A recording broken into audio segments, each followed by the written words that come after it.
On the hunt for comfortable, timeless Western boots? You already know the best place to shop for quality boots is at your local Tacova store. So stop by Tacova's Nashville, at the Mall at Green Hills, or on Broadway by Ryman Auditorium. That's right, you now have 2 locations to choose from. Grab a cold one as you shop and get fitted by a pro. Tacova's Nashville is at your service, and you can find your perfectly fitted dream boots with the help of their expert staff. Everyone will be asking where you got your sick new boots, but I won't be asking because I know they must be Tacova's. That's TECOVAS.com. Don't go gently, y'all.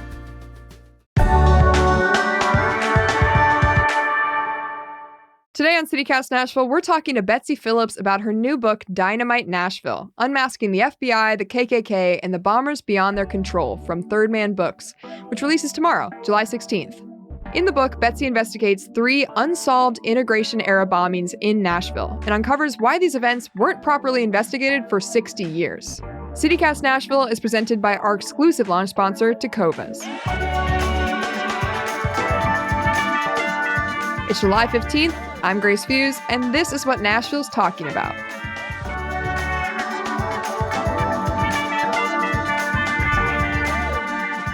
So in this book, you investigate 3 integration-era bombings in Nashville, starting with the 1957 bombing of Hattie Cotton Elementary School, then the Jewish Community Center in 1958, and finally the home of civil rights attorney and city councilman Z. Alexander Luby in 1960. Why did you start investigating them? So I started looking into this because I thought that I would just do like a quick little something for the anniversary of the Hattie Cotton bombing. They had the 60th anniversary. Why can't I do math? in 2017. So I was like, okay, I just thought it would be like in Birmingham. Because if you go to Birmingham and you ask around, like everybody knows who did everything during the civil rights era. Mm-hmm. So I just thought like, well, Nashville deserves to know who did this. So I'll just say, I'll find out who it was and I'll just say, well, I couldn't find out who it was. I could not find the right gossip circles. I couldn't find, the right old people with any knowledge. And then Demetria Kalodimos of Demetria Kalodimos fame, I don't know, like the legendary Demetria Kalodimos, she had looked into the Hattie Cotton school bombing. So she had those FBI files. So she shared them with me. And she pointed out that at the end of the file, there's a confession. And so I was like, okay, now we've gone just from like, oh, we don't know who did this, to people knew who did this and they didn't do anything about it. Yeah. And that became a more complicated and more interesting question for me. Is like, it's one thing to not be able to solve something. It's the other to have it basically solved and then just decide, well, we're going to ignore this. Right. And the confession was not like widely publicized or anything. Oh, no. That stayed in the police file and in the FBI file, as far as I know. That was not. Yeah. Like, probably when Demetria pointed it out to me, we were the only 2 non-law enforcement people who ever knew about it. That's fascinating. Can you tell me about some of the most interesting people that you learned about while writing this book, especially Thomas Norval? Right. So Thomas Norval is a Klan member. He was very close to John Casper, who was like just this charismatic racist who came to town to like foment violence, basically. And Thomas Norval and his buddy Charles Reed were just right there, like taking attendance and everything. So not good guys by any stretch of the imagination. But when Thomas Norval learned that there was a genuine plot to bomb a school, and that dynamite had been brought into town, he went to the FBI. There's lots of questions that we can't answer. Like, I wonder if he went to the FBI because he was like, the police aren't going to do anything about this. Mm-hmm. Like the level of distrust in the cops that everybody had was just so great that it's like hard to know, why he turned to the FBI first. But he turned to the FBI and tried repeatedly, really hard to get them to believe this is happening. My buddy handled the dynamite. Like, you got to do something. And he, like, literally the only white person in that circumstance with any moral clarity. And it is troubling when you're like... Yeah, a Klan member is our person with moral clarity. Yeah. Right, that we're counting on, like, a Klan member to be like, oh, okay, well, harming children or even like making them feel afraid. That's a bridge too far. Because, like obviously not all Klan members felt that way. And as they were becoming more and more dangerous and more radicalized, I think there were fewer and fewer Klansmen. So it's like we can't count on one of the most terrible people in the community to always be there to like try to pump the brakes. Like we need to come up with some strategies from outside the most terrible people that pump the brakes for them. A lot of the sentiment in the book is about how Nashville as a city deserves the truth. What do you mean by that? And I guess what would be a satisfactory truth if you got maybe not all of the information? What do you think would be enough for us to accurately teach about it in our schools? Right. Well, I think that from my end, I think it would be important to know the extent of the FBI's involvement in the Luby bombing. Because I think that it is incredibly important, not just for Nashville, but for us as a country, to really wrestle with, like, first of all, the violence of the 60s and how much of that like people outside the South were assuming like, oh, well, the federal government will go in and fix this. Mm-hmm. And not realizing how much the federal government was like, hey, Klan, we just won't be there for 20 minutes. Take your best shot at these freedom riders or whatever, So like we need to reckon with that our view of the past, which I think, is shaped like by movies like Mississippi Burning and stuff where like the FBI comes across like the heroes. We need to know like they were not acting heroically during this time. But then also I think it's really applicable to how they act now because, we regularly see them infiltrating these groups that they claim are terrorist groups. And then they're the ones who give these groups the idea to commit a terrorist act so that they can then arrest them. Later on in my book, I interviewed Gladys Gergenti. So she was the head of the terror group that tried to bomb the temple in 1981. And she told me that if the federal government hadn't given her a bomber, she would have never been able to do what she did. Now, their bomber was, he was an informant, so the bomb he made was a dud. But she got to take what everybody except the feds thought was a real bomb, put it at the temple, and then run and scare, like, Jewish people in our community were still terrorized by the fact that these Klansmen and Nazis could get that close to the temple, close enough to plant a bomb. They almost didn't need for the bomb to go off, right? Like they had the terror that they wanted to commit. So like, was that really an effective use of federal law enforcement? Are they helping or not? Or who are they helping here? And I think asking that question as a country and thinking about like, what is it that we want from federal law enforcement is still very relevant. This brings up for me, like the CRB recently asking for a separate legal representation from Metro Police. How has this violence bled into Nashville today? Well, I mean, I think the fact that we have white supremacists coming to town, like what it seems like once a month to march through our streets, that seems, very reminiscent of this time period and earlier time periods. Like we have been a place that white supremacists have seen as an important battleground in their efforts to like suppress minorities. So that's pretty frightening to think like that these fights we're having are that old and ongoing when we're treating them as like one-offs.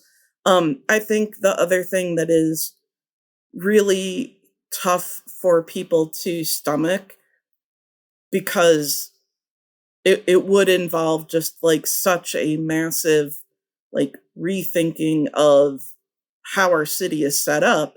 But like the Nashville Police Department got rid of all of their files before 1963 because they did not want the stuff in those files to come out. And that's just it. That's it was an incredibly corrupt department You read the book, you know how many people, like, just on the periphery had relationships with corrupt cops. Or I didn't put this in the book, but it is true. So Vincent Crimmins, who was one of the suspects in the Hattie Cotton bombing, who was beaten by police, they were trying to get a confession out of him. Even though they knew that he didn't do it, they were trying to beat a confession out of him. While he was sitting in jail, Nashville cops killed a black inmate at the jail. And Vincent Crimmins, this Klan member, bombing suspect, just guy with like a rap sheet as long as your arm, was the only person willing to be a witness to what had happened to that inmate. And a thing that we don't really talk about is like how many police families there are. Where cops have, like, people in their family have been cops for generations, and they're very proud of that. And like, that's understandable. But that also means that like, there is no turnover in the culture of the police department. Yeah.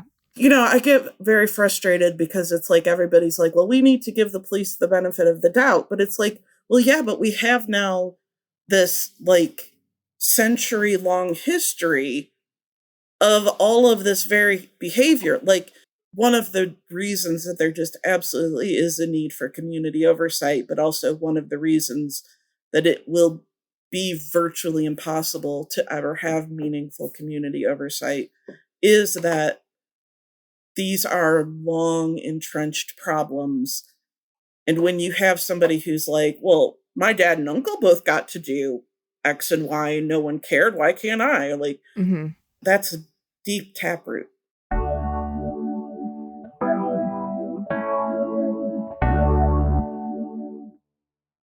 You've uncovered a lot in this investigation, but it's not really a secret that we don't actually solve the cold case here. In the absence of a total resolution, what do you want people's takeaways to be from the book? First of all, that our relationship with the FBI should be more complex than it is. Because here's the other thing. I suspect that somewhere in an FBI file is the full truth of what happened. So they could just be forthcoming with that. There is no, like, at this point, everybody's dead, and everybody, like, I've not talked to a single Black person over the age of 50 about my book who is in the least bit surprised by the stuff I found at all. They're all like, yep, figured, knew that, So, like, the damage is already done. It's not gonna cause, like, a bigger rift between Nashville and the FBI than is already here. So I would, like, if there are files that would be clarifying about, like, whether an FBI informant was the bomber, that would be useful to know. That would be important to know. I also think that just acknowledging, like, and I don't mean only to harp on the FBI, but like, this was an assassination attempt on a sitting US politician. And the FBI tried its hardest to treat it like it was just an act of vandalism at an attorney's house. And, I would think, like, maybe every city council person since 1960 would like to know if that's just going to always be the approach. Because we still have white supremacists in town who are still trying to do violence, and they may try to do violence against a city council member. Wouldn't you like to know if the FBI has changed its approach to dealing with attacks on our city council people?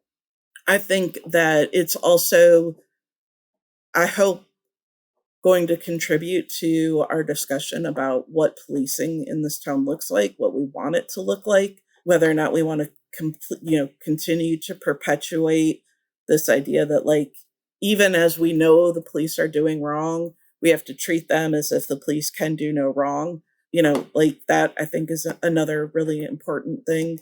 And I think that a thing that I would like is for Nashville to see itself really as more of a part of the story of the civil rights movement as a whole.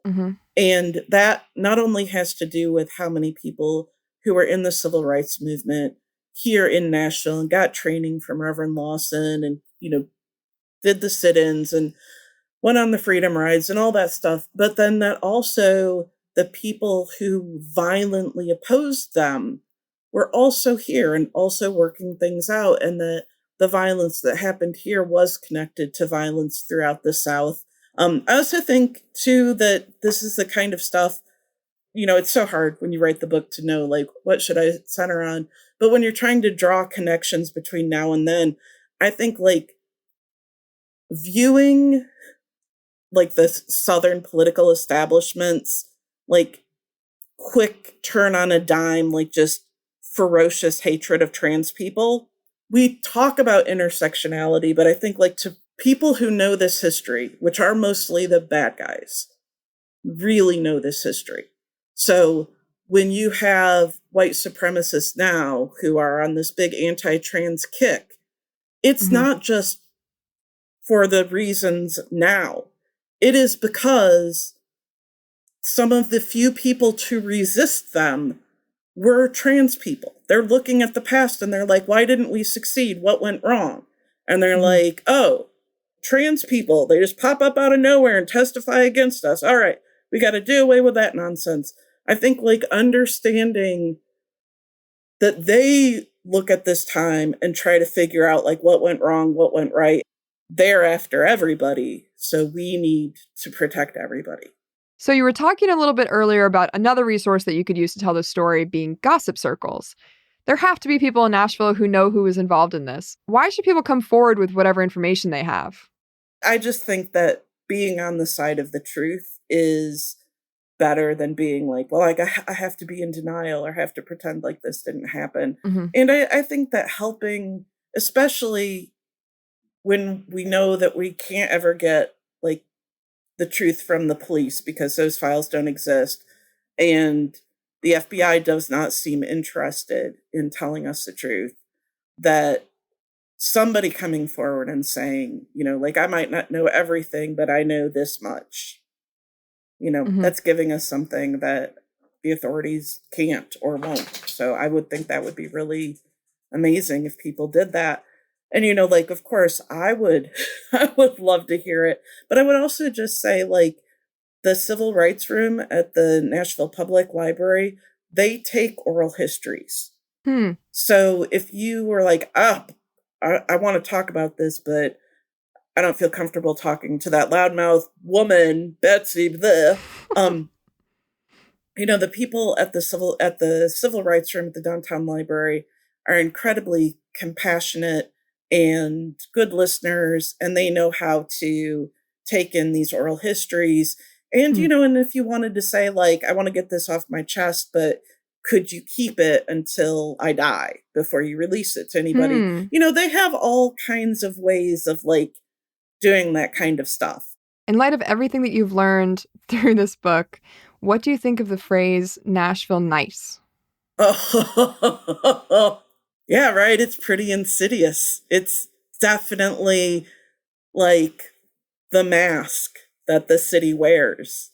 Like everything. I mean, I think about that just, when the Luby bombing happened, like, people told the media, they were like, I can't believe this happened. Race relations in Nashville, we get along. And it's like, there had just been a decade of cross burnings happening here. Like, in the 10 years leading up to the Luby bombing, there had been 50 cross burnings at least in Davidson County. If that's everybody getting along, I would hate to see, like, what you would accept as, like, actually troubling, because that's pretty dang troubling. But I do think that is, like, Nashville is like, we're gonna put on our sweet, we're gonna stay sweet, we're gonna put on our nice face, we're just gonna pretend that nothing is wrong, we all get along, everybody is welcome. But when it gets down to it, like, the actual, that was the other really troubling thing talking to older people, was just, like, the acceptance, the belief, the widespread belief and acceptance that Nashville is actually a really corrupt and nasty place. And nothing seems to have happened in the 60 years since these bombings to change their opinion of that. And that felt like also really shocking and disappointing too, that like we pretend to be nice, but we're tolerating a lot of evil. And we've spent 60 years not investigating these things. Right. Well, Betsy, thank you for all of your hard work on this book, and thank you for coming on the show. We really appreciate your time. Oh, no, thank you for having me. I hope you can cut this down into useful. Oh, we will. We absolutely will. Right. Everybody go read the book.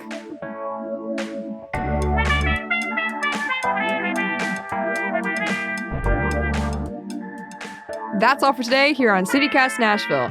You can pick up the book tomorrow, July 16th. And if you enjoyed the show, why not tell a friend? Rate the show, leave us a review, and subscribe to our Hey Nashville newsletter. We'll be back tomorrow morning with more news from around the city. Bye!